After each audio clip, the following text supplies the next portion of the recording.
today's topic is birth injuries. Okay, तो birth injuries जो होती है वो बिकॉज ऑफ बर्थ के टाइम पे जो प्रोसीजर्स हो रहे होते हैं, या फिर मान लो थोड़ा सा डिलेड डिलीवरी हो या कुछ ऐसी बात हो रही हो जिसके कारण जो है वो प्रोसीजर्स जो है वो हार्मफुल हो जाते हैं और उसकी वजह से इंजरीज हो सकती है। ठीक है, तो बर्थ इंजरी को जानबूझ के नहीं करता है कि आ गया और हम उसको इंजर्ड कर दें, लेकिन because in the process of delivery वो बर्थ इंजरीज हो सकती है। ठीक है, तो ये आप एक पोजीशन देख रहे हैं जो कि एक्चुअली ब्रीच है। ओके, तो ब्रीच पोजीशन इसलिए दिखा रहे हैं क्योंकि कई बार बच्चों का निकलना इस साइड से भी हो जाता है और जबरदस्ती फोर्स्ड लेबर की वजह से वहां पर जो है डिलीवरी जो है वो बर्थ इंजरी कॉज कर सकती है। तो आप वर्टेक्स डिलीवरी अगर आपकी नहीं है और लेटरल या ब्रीच डिलीवरी है तो बेटर रहता है कि उसके लिए दूसरे ऑप्शन तलाशे जाए। ठीक है, तो इसलिए वर्टेक्स डिलीवरी मतलब जब यही पोजीशन उल्टी साइड हो जाएगी, ठीक है, तब डिलीवरी वो नॉर्मल डिलीवरी के लिए ज्यादा अच्छा पोजीशन है। ठीक है, तो इस तरह से जो है आगे आप देखेंगे एक्चुअली होता क्या है। Injuries occurring as a result of complicated birth process. Birth process क्या है, कॉम्प्लिकेटेड हुआ है, causing anatomic and physiological changes. ठीक है, आप देखोगे तो क्या क्या कर रहा है, एनाटॉमिकल चेंजेस और फिजियोलॉजिकल इंपेयरमेंट कर रहा है। और क्या क्या प्रॉब्लम हो सकती है, functions that of the affected body part and organs are categorised as birth trauma. जहां भी ये चीजें आ रही हैं जिनकी वजह से ये प्रॉब्लम्स आ रही है उनको बर्थ ट्रॉमा की वजह से जहां भी आ रही है उनको हम बर्थ इंजरीज कहते हैं। ठीक है, इंजरीज जो कि कॉम्प्लिकेटेड प्रोसेस के कारण हुआ है या फिर एनाटॉमिकल या फिजियोलॉजिकल कुछ चेंजेस आ रहे हो उसमें, तब हम उसको बोलेंगे। ठीक है, प्रीडिस्पोजिंग फैक्टर्स क्या क्या हो सकते हैं, देखो मेन चीज है माइक्रोऑस्मिया। माइक्रोऑस्मिया का मतलब हो गया, क्या हो गया माइक्रोऑस्मिया, बड़ा मुंह होना। फिर प्री मेच्योरिटी, जल्दी हो जाना, pre maturity. Cephalo pelvic disproportion, ठीक है, जो सिफेलो और पेल्विक पोजीशन है वो कैसी है, डिस्प्रोपोर्शनेट। ठीक है, फिर उसके बाद देखेंगे prolonged labour and breech presentation. Labour बहुत देर तक चल रहा है जिसकी वजह से भी ये, देखो ब्रीथ प्रेजेंटेशन जो आपने फर्स्ट अभी आपने जो अभी देखा पेज, जो आपको फर्स्ट पेज मिला वहां पे आपको जो प्रेजेंटेशन मिली, this is called as breech presentation. क्या क्या चीजें हो सकती है, क्रेनियल इंजरीज हो सकती है, कैपुट सेक्सिडेनम हो सकता है। उसमें कैपुट में भी क्या होता है, ये एक डिफ्यूज होता है समटाइम। अब इसी कैपुट सेक्सिडेनम को और डिटेल में पढ़ेंगे, इसको हम थोड़ा अभी आगे लेके जाते हैं। ठीक है, हाई रिस्क बर्थ फैक्टर्स क्या क्या हो सकते हैं। ठीक है, तो प्रोलॉन्ग्ड लेबर है, बहुत देर तक लेबर चले जा रहा है, स्पेशली वो डिलीवरी जहां पर पहला बच्चा है तो वहां टाइम बहुत लग जाता है कभी कभी। तो उसके बाद ऑब्स्ट्रक्टेड लेबर, वो लेबर जहां पर जो सिफेलोपेल्विक जो प्रोपोर्शन है वो प्रॉपर ना हो, वहां पर भी बहुत समय लगता है। फिर प्रेसिपिटेट लेबर, ठीक है, उसके बाद जो लेबर अचानक से प्रेसिपिटेट हो गई और वो प्रोसेस जो टाइमिंग पूरी लगनी थी वो टाइमिंग पूरी ना हो पाई हो। फिर मैनिपुलेटिव वेजाइनल डिलीवरी, जहां पे बार बार मैनिपुलेशन किया जा रहा हो, उसमें जो है ड्रग्स कोई बार बार इंड्यूस की जा रही है जल्दी होने के लिए, या फिर उसमें कोई हम इंस्ट्रूमेंट्स बार बार उसके अंदर यूज कर रहे हैं। ठीक है, अब नॉर्मल फीटल प्रेजेंटेशन, जैसे कि आप पहला देखा ब्रीच प्रेजेंटेशन हो या लेटर प्रेजेंटेशन हो। ठीक, फिर इंस्ट्रूमेंटल डिलीवरी, मान लो बार बार हम कुछ इंस्ट्रूमेंट यूज कर रहे हैं जैसे फॉर्सेप है, वैक्यूम है ना, ये सारे जितने भी एक्सट्रैक्शन के प्रोसीजर्स हैं, अगर हम इसको यूज कर रहे हैं तो कहीं ना कहीं ये क्या कर सकते हैं, वो एक इंजरी कॉज कर सकते हैं। डिफिकल्ट लेबर, ऐसा लेबर जो थोड़ा डिफिकल्टी से हो रहा है, माँ बहुत ज्यादा परेशान हो रही है। शोल्डर डिस्टोशिया, उसका शोल्डर पहले आकर के आ गया और उसकी वजह से वो फंस गया। इनएडिक्वेट मैटरनल पेल्विक डायमेंशन, वही बात आ गई सिफेलोपेल्विक डिस्प्रोपोर्शनेशन। ठीक है, फिर सेफेलोपेल्विक डिस्प्रोपोर्शन तो ये तो दिया ही हुआ है। ओलिगोहाइड्रोमियोस, ऐसी जगह जहां पर जो एमनियोटिक फ्लूइड है वो भी प्रॉपर नहीं है, दैट मींस वहां पे क्या हो रहा है, वो जो पैसेज प्रॉपर होना चाहिए, जो लुब्रिकेशन होना चाहिए वो भी हमें प्रॉपर नहीं लगती। फीटल माइक्रोऑस्मिया, उसका मुंह बहुत बड़ा है, किसका, बच्चे का। क्या जगह हो सकती है वो हो सकता है कि मदर जिसका जो वो है माँ का, जिसका भी माइक्रोऑस्मिया जो है, मतलब जो डायबिटिक मदर है, आमतौर में बच्चे बड़े होते हैं। ठीक है, तो वो साइज ऑफ द बेबी वो भी थोड़ा सा बड़ा हो जाता है। फिर very low birth weight infants, है ना, तो वो इन्फेंट जो उस पर्टिकुलर एरिया के हिसाब से ही ना हो, 1000 ग्राम के बच्चे हैं, फंसे हुए हैं वहीं पर। ठीक है, फिर उसके बाद कॉन्जेनाइटल फीटल एनोमलीज, कोई एनोमली ऐसी जो फीटल एनोमली जो कॉन्जेनाइटल एनोमलीज वो भी हम आगे डिटेल में पढ़ेंगे। ठीक है, टाइप ऑफ इंजरीज में क्या क्या हो सकता है, सबसे पहले skin and subcutaneous energy injuries. ठीक है, वो जगह है जहां पे स्किन हो और उसकी सबक्यूटेनियस जो है एब्रेजन की वजह से, पैसेज में एब्रेजन हो गए उसकी वजह से क्या क्या लेसरेशन हो सकते हैं, एब्रेजन हो सकते हैं, फैट नेक्रोसिस हो सकते हैं, पथीचीज हो सकते हैं। ठीक, मसल इंजरी हो सकती है। मसल इंजरी में क्या हो सकता है, स्टर्नोक्लीडोमास्टोइड हेमेटोमा हो सकता है या टॉर्टिकोलिस हो सकता है। ठीक है, हेमेटोमा का क्या मतलब हुआ, यहाँ पे कहीं ब्लीडिंग हो गई हो, ज्यादा आपने उसी गर्दन मरोड़ दी हो लाने में, तो वो कहीं ना कहीं वो चीज हो सकती है। टॉर्टिकोलिस क्या हो गया, मस्कुलर इंजरी हो गई। स्टीनो आपका जो है स्टर्नोक्लीडोमास्टोइड मस्कुलर इंजरी हो गई, जब वहां नर्व इन्वॉल्व हो जाती है तो वहां टॉर्टिकोलिस कर सकती है। और वहां पर क्या हो गया है, नर्व जो है वहां इंजरी हो गई। अभी ये क्या हो रहा था, यहाँ पर मसल इंजरी हो रही थी। फिर आई इंजरी, सब conjunctival vitreous and retinal haemorrhages हो सकते हैं। ठीक है, बहुत प्रेशर पड़ने की वजह से आपको वहां पे हेमरेजेस दिखाई पड़ सकते हैं, कई बार वो हेमरेजेस चले भी जाते हैं धीरे से। ठीक है, नर्व इंजरी जो कि इंपॉर्टेंट इंजरी और बहुत होती है, क्या क्या होता है, फेशियल नर्व पैल्सी खूब मिलता है, brachial nerve injuries, Erb's palsy, Klumpke's palsy, फिर phrenic nerve injury, Horner syndrome. ठीक है, ये सब बहुत मिलने वाली चीज है कॉमन बर्थ इंजरीज में। रिकरेंट लरिंजियल नर्व इंजरी, ठीक है, तो जितने इंजरीज आप अभी देख रहे हैं ये ज्यादातर मिलते हैं फिर आता है डिसलोकेशन। तो डिसलोकेशन कई सारी चीजों का हो सकता है, हिप हो सकता है, जहां जहां ज्वाइंट्स है ज्यादा खींचने की वजह से इस तरह के डिसलोकेशन हो सकते हैं। Then bone injuries, fracture of mandible, clavicle, humerus, femur, skull and nose bone. सबसे ज्यादा इंजर्ड होने वाला जो बोन है वो है क्लैविकल है, ह्यूमरस है।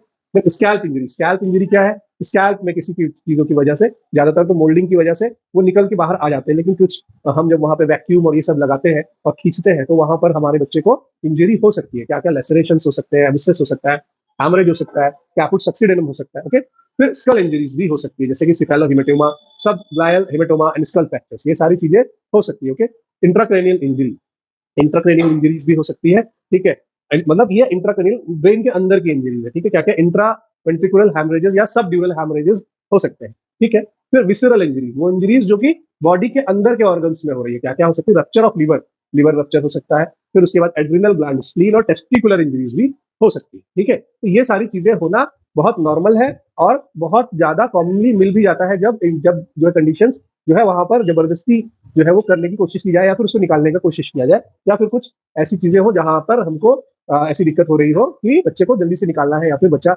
वहां पर ऑब्स्ट्रक्टेड लेबर हो गई। ये कैपुट सक्सीडेनम का फीचर है। हमने वहां कैपुट सक्सीडेनम छोड़ा था, हम आगे यहाँ पे डिफ्यूज और समटाइम इकोमैटिक इकोमाइकोटिक एडिमेटस स्वेलिंग होता है soft tissues of the scalp पे। ठीक है, एक्चुअली होता क्या है, ये इसके ऊपर मार्क करते हैं ना, तो ये जो स्किन है हमारी, फिर उसके बाद स्किन के बाद जो एपिथेलियम होती है, ये सारा हमारा हो गया। तो यहाँ पर जो कलेक्शन हो जाता है कभी कभी, उसको बोलते हैं हम कैपुट सक्सीडेनम। मतलब जो भी फ्लूइड भरा हुआ है वो जस्ट बिलो स्किन भरा हुआ है। ओके, ठीक, तो वो क्यों होता है? कभी कभी आपको छाले पड़ जाते हैं, जस्ट लाइक दैट, कि बार बार किसी सरफेस से टच होने की वजह से। ठीक है, वो मदर का जो है यूटरस का वॉल्व भी हो सकता है। ठीक है, तो इस तरह की चीजें वहां पे मिल सकती है। scalp involving the proportion presenting during the labor, it appears during the first hour and immediately after the birth। ये तुरंत पहले घंटे में आ जाता है और इमीडिएटली बर्थ के बाद भी आ सकता है। ठीक है, और ये सबसे खास बात ध्यान रखने की, इसमें ये पूरे स्कैल्प में कहीं भी हो सकता है, किसी भी एक जगह। और इसमें क्या होता है, स्किन के अंडर में जो है वो फ्लूइड बढ़ता है। फिर उसके बाद क्या है, across the suture line. But ये क्या है, ये सूचर लाइन को क्रॉस कर सकता है। ठीक है ना, जैसे हमारी सूचर लाइन मान लो ये है, आ रही है, तो ये सूचर लाइन को क्रॉस कर जाएगा, क्योंकि कोई बोनी इंजरी तो है नहीं। ठीक है, तो वो जस्ट बिलो स्किन है, तो वो सूचर लाइन के ऊपर हो सकता है। अगर कोई इंजरी ऐसी होती जहाँ ब्लड कलेक्शन होता, वहां पर आपको ये समस्या ज्यादा दिखती। ठीक है, फिर उसके बाद across the mid line, across the suture line, तो ये दोनों ही मिड लाइन और सूचर लाइन के अक्रॉस हो सकता है। Oedema during first few days, पहले कुछ दिनों में एडिमा हो सकता है, और स्पेसिफाइड ट्रीटमेंट जो इसके अंदर देना चाहिए। ठीक है, कैसा होता है ये देखो, इस तरह का होता है ये। अगर आप देखोगे ये वाला पार्ट, स्वेल्ड पार्ट जो है, ये आपका कैपुट सक्सीडेनम है। ठीक है, कैपुट सक्सीडेनम है। फिर उसके बाद आगे बढ़ते देखो, सिफेलोहिमेटोमा। ठीक है, अब ये दो चीजों में हमेशा डिफरेंशिएशन किया जाता है, सिफेलोहिमेटोमा और जो है वो कैपुट सक्सीडेनम। सिफेलोहिमेटोमा क्या है, ये सूचर लाइन से, ठीक है, ये सूचर लाइन जो है उससे फिर ये जो है डिफाइन करता है। मान लो ये सूचर लाइन है, दो बोन्स जो आपकी ऑक्सीपिटल, फ्रंटल, ये सारी बोन्स के बीच का जो है क्या, उसमें जो सूचर लाइन है ये उसके अंदर रहता है, और ये सूचर लाइन के को क्रॉस कर सकता है। ठीक है, सॉरी, ये क्रॉस नहीं करेगा। ओके, ये क्या करेगा, ये केवल सूचर लाइन के अंदर ही ये आपका जो स्वेलिंग है वो दिखाई पड़ेगी, क्योंकि यहाँ पर क्या हो रहा है, यहाँ पर injury to the bones, muscle या वेसल को हो रही है। ठीक है, तो ये जो भी स्वेलिंग आएगी वो बिकॉज ऑफ ब्लड आएगी, और ये ब्लड की वजह से स्वेलिंग जो आई हुई है, ये टाइम भी ज्यादा लेगी जाने में, और ये सूचर लाइन के अंदर में ही रहेगी। ठीक है, जब क्या कहता है, सब पेरियोस्टियल हेमरेज रहेगा, मतलब पेरियोस्टियम के अंदर ही रहेगा, ये स्किन के अंदर नहीं, सब पेरियोस्टियल यानी बोन के ठीक ऊपर जो सब पेरियोस्टियम होता है वहां पे रहेगा। Always limited to the surface of one cranial bone. ठीक है, फिर do not cross the suture line. ठीक है, समझ में आया? मतलब कैपुट सक्सीडेनम से बड़ा है सिफेलोमेटोमा, बड़ी इंजरी हुई है वहां पर, ब्लड वेसल और ये सब भी खराब हो गए। No discolouration of the overline surface, the swelling start after several hour of the birth. वो देर में जाकर के कहीं जो है वहां पे मैनिफेस्ट करेगा। वो भी क्यों मैनिफेस्ट करेगा, क्योंकि धीरे धीरे धीरे वहां पे स्वेलिंग बढ़ती जाएगी ब्लीडिंग की वजह से। और ये लीनियर फ्रैक्चर भी एसोसिएटेड हो सकता है, एक फ्रैक्चर जैसी चीज भी वहां पर उसमें associated. Takes 2 weeks to 3 months to be resolve, तो लगभग 2 हफ्ते या 3 हफ्ते तक इसके अंदर, 3 महीने तक लग जाते हैं। और इसकी वजह से क्या हो सकता है, हाइपर बिलीरुबिनीमिया, हाइपर बिलीरुबिन वहां पर बढ़ सकता है, या फिर जॉन्डिस वहां पर आ सकती है, अर्ली जॉन्डिस हो सकती है। जबकि जॉन्डिस का टाइमिंग क्या है, वो 48 आवर्स फिजियोलॉजिकल जॉन्डिस होता है। मैसिव सिफिलियोमेटोमा में rarely result in blood loss. Blood loss इतना ज्यादा तो नहीं होता है, और कभी कभी ज्यादा बड़ा अगर इंजरी हो गई तो उसको जो है देना पड़ सकता है, क्या, ट्रांसफ्यूजन भी करवाना पड़ सकता है। ठीक है, अभी आप ये देखो, यहाँ पर जो है ये अक्रॉस द सूचर लाइन दिखा रहा है, और यहाँ पे आप देखिए ये इंजरी इसको यहाँ पे हुई है। ठीक है, ठीक, देखने में दोनों एक जैसे ही लगेंगे, बट यहाँ पर क्या है कि ये 3 घंटे के बाद अपीयर होगा। और वो क्या है, वो जस्ट आफ्टर बर्थ हो जाएगा। दूसरा, ये ब्लीडिंग की वजह से होगा। तीसरा, ये जो है सिफेला हेमाटोमा, ये क्रॉस नहीं करेगा सूचर लाइन, ठीक है, ये सूचर लाइन के अंदर भी रहेगा, एक बोन के ऊपर ही कहीं कहीं ये रहेगा, ठीक है। तो ये आपको देखने को दिखा। अब ये आप देखिए कैपुट सेक्सिडेनम, ठीक है, ये स्किन का सरफेस देखो जा रहा है और यहाँ पे एक कलेक्शन हुआ है, ठीक है, और ये सिफेलोहेमाटोमा है। तो ये देखोगे आप, ये जस्ट अबव द बोन है, ठीक है। अभी क्लियर हो रहा होगा इसमें। इसके अलावा और भी हेमेटोमास हो सकते हैं, जैसे एपिग्लायर, एपिड्यूरल हेमेटोमा। एपिड्यूरल हेमेटोमा कैसा है, ये इनसाइड द ब्रेन या ब्रेन के ठीक ऊपर में है, ठीक है। फ्रैक्चर ऑफ द स्कल, ठीक है, क्या क्या फ्रैक्चर हो सकते हैं स्कल के, अभी इसको, और फ्रैक्चर ऑफ द स्कल से पहले आपको दिखा देते हैं। देखो ये बर्थ ट्रॉमा के अंदर ये आपको जो दिख रहा है, ये क्या है बताइए, ये हेमेटोमा है, तो ये है आपका कैपुट सेक्सिडेनम, ठीक है। क्योंकि ये लगभग देखो ये पूरा एक एरिया को इन्वॉल्व कर रहा है, देखो ये आप, ठीक है। और ये मोल्डिंग की वजह से है, जस्ट आफ्टर बर्थ की ये पिक्चर है, अपने यहाँ की पिक्चर है ये। और ये देखो यहाँ पे हुआ है ये सिफेलोहेमेटोमा, ठीक है। साइज का आप देख सकते हैं बहुत ज्यादा आपको दिख रहा है, ठीक है। और ये भी हमारे यहाँ की ओपीडी की पिक्चर है, ठीक है। तो इस तरह से आप जो है देख सकते हैं कि ये जो है सिफेलोहेमेटोमा हो गया और ये सेक्सिडेनम हो गया, ये बाद में आते हैं, इसको हम थोड़ा देर में पढ़ेंगे। Fracture of the skull, linear fracture skull हो सकते हैं, मोस्ट कॉमन होता है, ठीक है। डिप्रेस फ्रैक्चर्स हो सकते हैं, usually due to the use of forceps delivery, हम जब फॉर्सेप ऐसे डालते हैं खींचने के लिए, तो उसके अंदर हो सकता है। कॉर्टिकल इंजरीज और भी इसमें हो सकती है। आई इंजरीज जो होती है सबकंजक्टिवल और रेटिनल हैमरेज की वजह से फ्रीक्वेंटली मिल सकता है। स्किन में जैसे बताया वहां पर चीज मिल सकता है, जब आप निकालोगे तो वहां पर हल्का हल्का एब्रेजन की वजह से, घिसने की वजह से हो सकता है। तो ये सब फ्रैक्चर आप देखिए कैसा होगा, लीनियर फ्रैक्चर इस तरह से होगा। डिप्रेस्ड फ्रैक्चर जब वहां पे कुछ ब्लंट ऑब्जेक्ट से होगा इसके अंदर, ये कंप्रेस्ड फ्रैक्चर, तो ज्यादा आप किसी चीज को दबाओगे तो वो चटक सकता है, जो चटक जाना होता है that is the linear fracture. लेकिन जब उसी पे आप बहुत किसी चीज से आप वार करोगे तो करोगे तो ब्लंट फ्रैक्चर्स होते हैं, ठीक है। ये ब्लंट फ्रैक्चर्स है और इसको डिप्रेस फ्रैक्चर कहते हैं, ठीक है। ये डायस्टैटिक फ्रैक्चर इसी प्रकार से होता है एक ही जैसा, और बाइसिलर फ्रैक्चर, ये अलग अलग प्रकार के फ्रैक्चर दिए हुए हैं, ठीक है। और ये सारे के सारे किस वजह से होते हैं, जब हम इसके अंदर यूज कर रहे होते हैं क्या चीज इसमें, जो हमारा फॉर्सेप होता है तब। पेरिफेरल नर्व इंजरी, ये one of the best, one of the maximum पाए जाने वाली इंजरीज है अर्ब्स पैल्सी।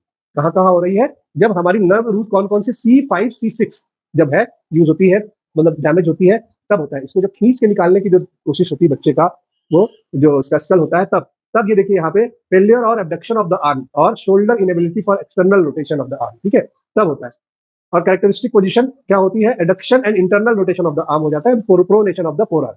पहले क्या हुआ, फॉरसेप्स से हमने खींचने की कोशिश करी, या फिर हमें मिल गया बच्चे का है तो हमने उसको खींचने की जब कोशिश करी, तब वहां पे टॉर्क हो सकता है। वो किसका, क्या चीज टॉर्क हो सकता है, उसका जो नर्व रूट है, ठीक है। और C5 C6 के डैमेज की वजह से हो रहा है, और उसकी वजह से जब वो डैमेज हो जाता है तो क्या मिलता है, उसकी position adduction and internal rotation of the arm इस तरह से हो जाती है। पुलिसमैन की हैंड इसको बोलते हैं, ठीक है। हाथ इंटरनली रोटेट हो जाता है, ऑब्डक्टेड, ठीक है। बाइसेप रिफ्लेक्स इसके अंदर नहीं मिलता है, मोरोज रिफ्लेक्स एक साइड का इसमें, जब बच्चा पैदा होगा तो जब आप मोरोज रिफ्लेक्स चेक करेंगे तो आपको बायलिटरली इस प्रकार से वो करते मिलना चाहिए, लेकिन वो एक साइड से नहीं करता। तो ब्रैकियल प्लेक्सस आप देख रहे हैं, ब्रैकियल प्लेक्सस की C5 C6 जो दो आपको दिख रही होंगी, ठीक है। और आप देख रहे हैं किस तरह से जब हम हेड को करते हैं तब ये मिलता है, दिख रहा है, ठीक। और क्लम्पकेज की होती है, ये दोनों जो होती है जब होती है तो क्लम्पकेज हो जाता है, ठीक है। उसका एनालिसिस का नाम क्लम्पकेज। तो हम यहाँ पे फिर से आते हैं, ये आपको देखो इसमें दिखाते हैं, ठीक है। ये एक टिपिकल केस है, ठीक है, दिखा फिर से देखिए, ये हमारे ओपीडी का एक केस है, दिख रहा है ना, ग्लास डोर अलमीरा अपने यहाँ ही रखी हुई है। हाँ देखो इसका हाथ देखो, ठीक है, इंटरनली रोटेटेड है ना, हाँ, ठीक है, एबडक्टेड है और इंटरनली रोटेटेड है, अब स्पेल्सी है देखो। अब इसको देखो, ठीक है, ये जो है केस, ये एक्चुअली ये केस प्रेजेंटेशन भी तुमको दिखा दे रहे हैं कि किस तरह से इसमें जो है प्रेजेंट होता है केस, ठीक है। क्योंकि ये आया हुआ था, कॉन्टेक्स्ट चल रहा था, इसलिए ये हम आपको दिखा रहे हैं, ठीक है। ये है केस जो है, इसको आप देखिए, ये हमारे पास उसी दिन का केस है, आप देखिए इंटरनली रोटेटेड आर्म है, ठीक है, देख रहे हो, ये हाथ अपना ही है ना। हाँ हाँ भैया, अपने यहाँ का केस है इसलिए बता रहे हैं, अब ये रिंग भी देखो पहन के, तो पहचान लो कहीं और का नहीं है, ठीक है। तो ये अपने यहाँ का केस है, 2 महीने का बच्चा आया था अपने पास, ठीक है। इसका जो है किस पॉलिसी की शिकायत को लेकर के कुछ मेडिसिन दिया, क्या क्या मेडिसिन दिया, ओरल थेरेपीज, अश्वगंधा चूर्ण, ब्राह्मी वटी मिला करके एक थोड़ा उसको दिया था, ठीक है। सिर्फ अल्मा क्षीर वाला तेल 101 का नशे एक एक बूंद और क्षीर वाला तेल का अभ्यंग लिया था, ठीक है, इसको दिया था। और 3 महीने के बाद देखो स्थिति, कौन सा हाथ है, ये वाला है ना।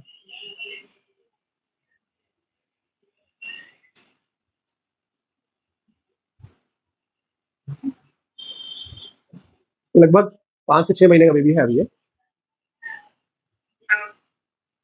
तो अभी देखो, पहले जो हाथ झूल रहा था साइड में, ठीक है, वो अब हाथ को अच्छे से उठा ले रहा है, ठीक है। ठीक है, एक बार फिर से इसको देखो, तब आपको ज्यादा क्लियर होगा। ठीक है, यहाँ देखो कोई भी किसी भी प्रकार का इसमें एक्शन और मूवमेंट नहीं है।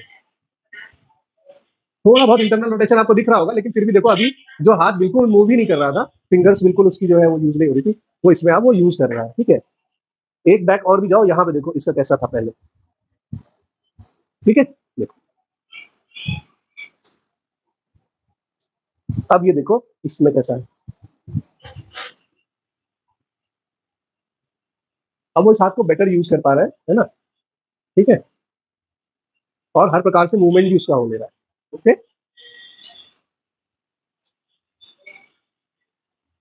तो ये लगभग जो है ठीक हो गया बच्चा, और अभी प्रेजेंट में तो ये बिल्कुल ठीक है। ठीक है, तो इस तरह से आप देख सकते हैं। नर्व रूट इंजरी आपको सुना होगा कि नर्व रूट में, नर्व या नर्व रूट की इंजरी में कोई फायदा नहीं होता है, लेकिन फिर भी देखो इस तरह के प्रेजेंटेशन आपको मिल रहे हैं। ठीक है, तो अब पेल्सी का जो देखो प्रेजेंटेशन था, वो इसी तरह का प्रेजेंटेशन आपको दिखाई पड़ेगा, पड़ा था ना। ठीक है, चले आगे।